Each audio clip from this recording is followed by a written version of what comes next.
Hey guys, so I wanted to film today because we had court and just kind of talk about how that went.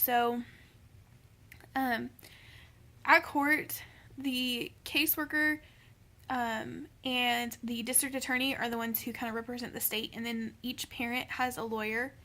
And if the parents are, how do I put this? If they're not considered capable of understanding what's going on in court, then they will have a guardian ad litem, which is usually something that you hear with the kids. Like the kids have a guardian ad litem, well, their parents can have one too. And then also the guardian ad litem for the girls, for the kids, speaks. So today was a report and review, which basically we just get together and we talk about how the case is going and what needs to happen to change. And for us, because our girls are Native, they're tribal caseworker also called in and talked, and they basically just talk about like the services that have been provided and what specifically is happening with the case. So I can't say too much yet. John and I are probably going to film some more videos just kind of about what's going on in the case, and we'll put that up later as we are able, but right now we can't really say much. So yeah, that's kind of court. It lasts, like, you get your appointment, and if they're on time, then you go right in and it's done in like 15 minutes. If they get behind, then you can kind of end up waiting for a while. For us, because our girls have so many staff, our licensing worker comes and our high needs case manager also comes, and they kind of sit with us and we just listen to what's going on. And it's great for them to be there because sometimes they'll know how to explain what happened if we don't understand something.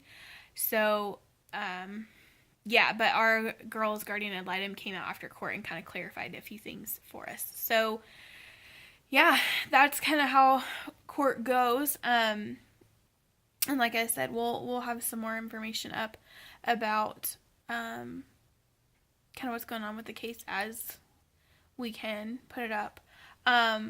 We went and got our taxes done today, so that was nice. We were able to get our tax return filed, and foster kids when you have a foster child, if you've had them for more than 6 months out of the year, then you can claim them as a dependent if you've had them 6 months out of the year. But if you've had them more than 6 months, then you qualify for the child tax credit.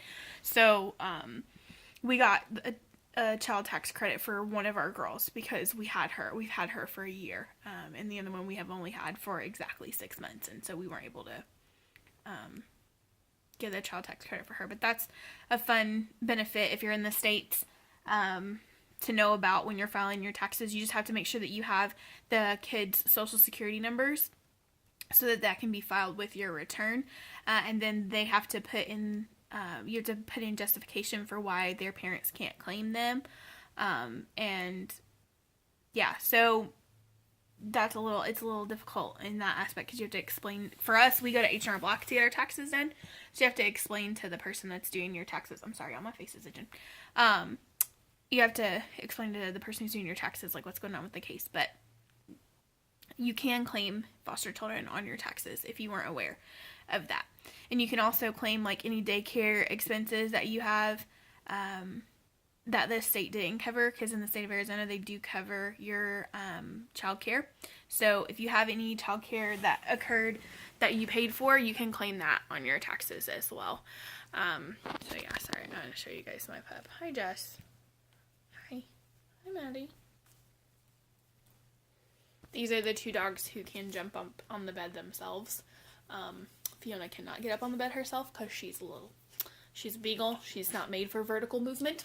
It's just not her thing. But yeah, these are the pups for today. So yeah, let me know if you guys like this kind of video. If you guys have any questions about court or taxes or anything with foster care, I can try and help you out with that. Yeah, just let me know. Bye, guys.